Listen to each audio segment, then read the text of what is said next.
Hi, Bob Hui here from Wild Rose Toastmasters. I'm with Kathy Acheson, who is our club secretary and previous president twice in the past and longtime member, lady with a lot of wisdom and a lot of enthusiasm and a lot of stuff to care. So thank you for coming, Kathy. I'm glad to be here, Bob. And I'm glad you're still here too.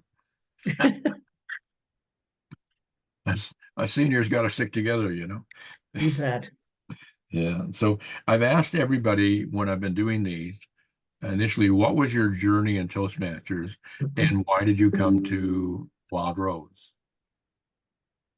Oh, okay. I've been in Toastmasters since 1988. I started in Ottawa, and then I moved to Edmonton in 1990. And my plan was, as part of this move, was I thought I must find a Toastmasters club to join because that will really help me make friends and connect to the Hmm. community. And it absolutely did. And then about 5 years later, I think I joined Wild Rose. And both the weekly club meetings at Fun Speakers and at Wild Rose have been a great experience for me in personal growth. I joined Toastmasters to develop skills to help me at work. Hmm. And I can absolutely say that that was I've successful. I certainly gained confidence. I gained skills in working with people, and so I'm I'm a big fan, and that's why I've stayed in. I keep learning through it, even though I'm not working now. There's always something to learn and something to apply in life generally. Well, yeah, and that's one of the things I've noticed because I've been in Wild Rose now. I think it's been 24 years, and there's a couple of periods where maybe it wasn't as much, but for the most part, every time I go to a meeting, I learn something. Yeah. And I've told people because people ask me why did I start. In my case, it was because I wanted to be a professional speaker and travel the world. But I got involved in leadership, and that got me involved working with the people. And Mhm. that's basically why I've stayed in Toastmasters is the people. You know, Yes, I absolutely. I think find people are almost without exception um, so willing to help other members make progress, and they are so genuinely pleased when people do advance in their skills. yeah. Well, it's nice to have people that cheer you on too, Yeah, and I think that's underrated in today's society. We don't have enough cheerleaders. And yeah. I think very often there's people struggle alone and they don't have to. Very often there's people can come up beside you and say, "Hey, you can do this." I know in my own visits over the years, I've had people that told me, "Yeah, you can do this, Huey. And if you need help, we'll help you, but you can do it." And Yes, and amazingly, I did. yeah, well, it's so true. And I think that one way I looked at Toastmasters, particularly from a work perspective, was I get to a safe place to Yeah. try new things, to give speeches, to do evaluations, to try a leadership role on executive. And it's a safe place to try, and also it's a safe place to make mistakes. Hmm. And because say that the rest of the club, the rest of your executive are there to help you and find solutions to problems and point out some alternative ways to do things that would work better. And it's just so positive and such as I say, a safe environment. Hmm. Well, and the nice thing about it is you have fun even if things don't always work the way you want. Yes. You know, 'Cause they're not going to pick on you because you messed up something. You know, No, that no. that and that, that's also something that's underrated in the world. In the real world, very often when you do stuff and you screw up, people pound on you. They pound on you for it. But in Yeah. Toastmasters, it's like, okay, that didn't work, but okay, let me give you some suggestions on how it would work better, and try Mhm. this. Maybe this will work. That kind of stuff. And I Yeah. think that gives them the courage to try things they probably wouldn't try normally. True. And in Wild Rose, we've got some very high quality members, people with a lot of experience within Toastmasters in public speaking, but also in the leadership role. People we have our past international president, past international directors, and people who have certainly taken leadership roles in whatever they're doing in their own lives. And you can see that wisdom, that breadth of experience, Mhm. and it's so nice to tap into that and learn from them. Yeah. Well, and again, the thing I found is they're so willing to share. Yeah. Like somebody like Neil, you can bend his ear about anything, and he's learned how to listen. So I'm sure he had to do Yes. lots of times when had to bite his tongue when he was on the international board, and you know, Yeah. Absolutely. and keep his cool, and whatever. Hmm. Then he went on to be the ethics commissioner here in Alberta, and I guess he probably had to apply that same skill there too. But Oh, yes. I'm sure. but he's so gentle about what he's doing, and he's willing to Yeah. listen to you. And if you ask him, he'll tell you what he honestly thinks. Yes. It's usually very, very valuable. And he's kind in doing it. Hmm. Oh yeah, I've never seen him not be kind. Yeah. It's just that's who he is, and Hmm. I think that's why he serves so well in our organization, and that's why I'm glad to see that he's still active in Wild Rose. I mean, he's not Yes. if he's not here, he's away traveling or whatever. But when he's in town, he's usually at the meetings, Yeah. and that And makes a difference. He's leading by example. yeah. And when we need him, he's there. Yeah, yeah, and he's not afraid to say yes when we ask him for help. Yeah. And could you do this? Yeah, sure, I can do Hmm. that. Yeah. That's something else that I think is something that's special in our club is people are willing to say, yeah, I can do the speech, or yeah, I can do an evaluation, or what do you need? It's kind of like when you're putting on an event. Okay, what do you need? I can do that. Yeah. People are generous with their time and with their knowledge. And that's a big thing for the success of any organization. Yeah, I think so too. So tell me, one of the things that you mentioned at the potluck was your Queen speech or royal. No, I can't remember how you phrased it. Something about the royal. I remember the speech, Oh, and you said, "Yeah, I'll come and do that for you if you want me to." So maybe you should redo that for us. sure. I'm a big royal watcher. Oh, there, that's what it And was. Royal Watcher. so, and I just love reading about well, particularly the British royal family, but others as well. And I I'm a big reader of magazines, books, looking online, and so I have given a speech at the club as my life as a royal watcher, and the Yeah. very important lessons that I have learned about royals throughout that. Oh yes, I yes. remember that. That's what I remember. Yes, and I did give a speech some time ago about royal tiaras, which is a personal passion. Uh, Okay. so, I mean, that is one thing about Toastmasters. You do learn a lot about people when you hear the subjects they want to speak on. Well, It's yeah, very revealing sometimes. but that's the fun of it, is we've got some structure.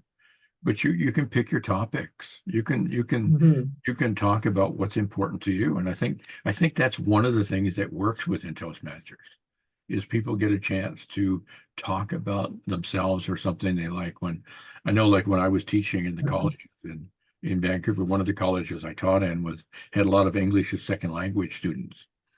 And after the first or second time I did it, I get up to the beginning and say, I'm gonna tell you guys three things that's gonna happen, and then because I had like 35 hours with them over a little over a week, Mhm. and I said, one, you're gonna have some fun, and two, you're gonna start feeling more comfortable about getting up and speaking, and three, there's gonna be some people in this room that you won't recognize because they've been hiding behind their monitors all the Yeah. rest of the course, and now they're up front here, and Mhm. you're gonna watch them having fun. And I loved it because they start like this and they go like this, and they're never going to go back to this. To Yeah. me, that was the most exciting thing. That's why I kept doing it for about a year after I moved back to Alberta. I would drive out Mhm. and spend a little over a week there, and then I drive home, and whatever, because I saw people grow. And that's to me, that's the fun part. That's one of the reasons I'm still here is, we see people grow.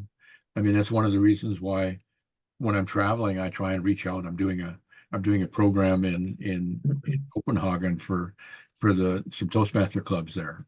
They're going to let me know this week or next week whether they want presentation skills or leadership, and I'm happy to do that because to me that's fun, and my wife puts up with it. She's long suffering. She doesn't say, "Oh, another Toastmaster thing when we're traveling."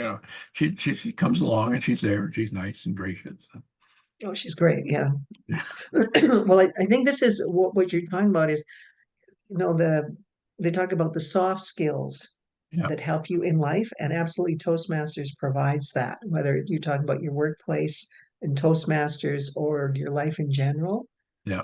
These are those important skills that you don't learn uh, on the curriculum at school, No. or Oh, I so in wish we your could have training at work.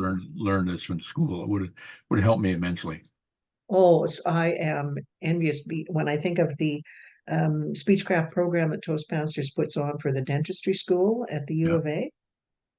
I helped out with that one year, and I was that was exactly what I was thinking. Why didn't they have this when I was at school? I know. Why at university? That would have helped me so much. It's a success tool. It's a success. Mhm. If you can't communicate, you're not gonna do well in your career. I mean, you're Yeah, gonna maybe do okay if you've got some skill set, but the communication is what opens the doors for you. absolutely.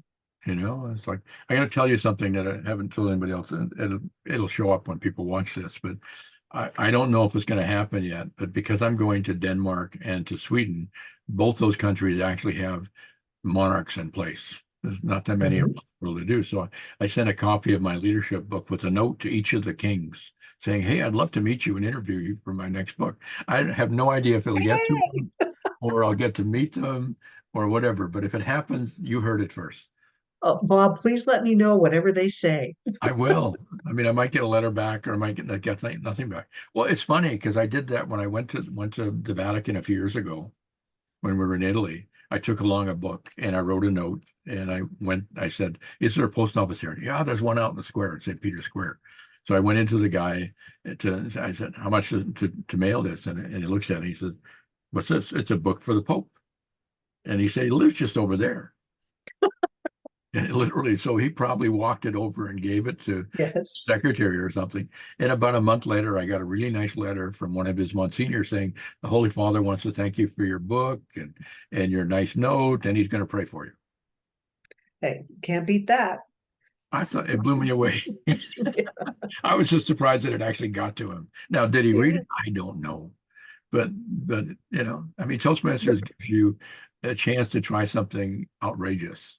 What's the worst that Yeah, can? They're going to say no. yeah, Or it gives I could get, courage.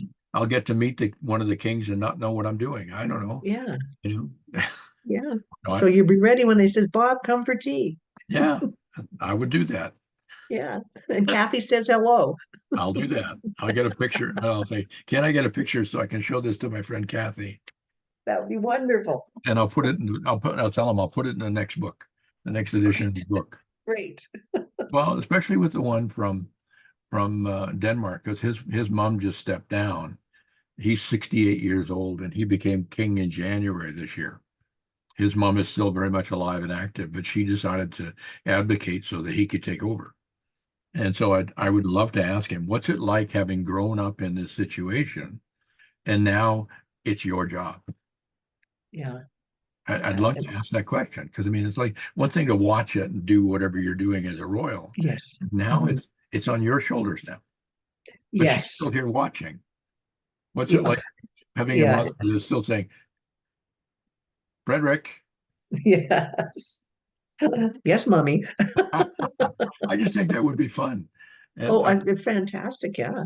Let if me know what something, he says. well, I hope so. I hope that happens. But if it doesn't, that's okay too. It was worth the money to spend. It cost me more to mail the books than it cost for the books. But what's the worst that can happen? Nothing. Yeah, well, yeah. And the if you get another letter, so much the better. Exactly. It'll Yeah. just hang out with kings and queens. Yeah. Toastmasters, thank you. Yeah. Yes. And I told Oh, them look. about Toastmasters in the letter and stuff too. So I mean, I'm sure they know about Toastmasters because they've got them in both countries, but Mhm. it doesn't hurt to do a little bit of, talking about who we are and what we do and just say, hey, I'm a Toastmaster professional speaker, blah, blah, blah, blah, blah. And here's the book. And, I'm going to be in your country. Here's the dates. If Mhm. perchance you've got 15 or 20 minutes, we could chat. I'd love to ask you some, your viewpoint on leadership. That would be a fascinating meeting. I think so. I think so. Yeah. I would be blown away if it happens. But anyway, I wasn't going to tell anybody because who knows if it happens. But just because we No. were talking about the royal watching, I thought I'd share it with you. Well, good luck. And there you go. I'll let you know when I get back if anything happened, or Yeah, if I get something before I leave on the 31st. great. But anyway, so I'm going to ask you one other question. So at Mhm. the end, because hopefully people are going to see these that are Toastmasters and other clubs, like some of the ones that have come recently. What would you Mhm. say to somebody who's already a Toastmaster that's thinking about getting involved in another club like Wild Rose? Why would you suggest coming and checking us out, and even better, becoming a member at Wild Rose? Mhm.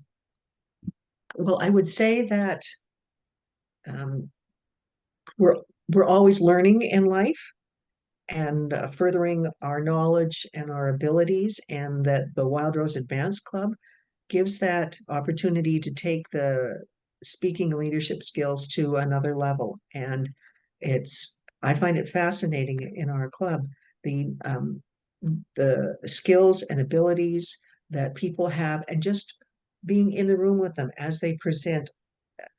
I learned so much about how another way to do things, a better way to do things. And there's these soft skills again, the diplomacy that Mhm, they exercise, the way they deliver a message, all mhm. of these things, as well as the basic speaking skills being elevated. And it's a fascinating way uh, to learn more in the company of some great people and to be with people who will hopefully become your friends. It's a very friendly group. Yep. All right. Well, thank you, Kathy. Ladies and gentlemen, Wild Rose meets the last Thursday of the month, with the exception of June and December. So please come and visit. Check the website, which will be on the tail end of this video, and come and see us. Come and visit Kathy and learn more about the Royals. Yes, Uh, great. Thank you, my friend. This is great, Bob. It's fun and good. You're a good questioner.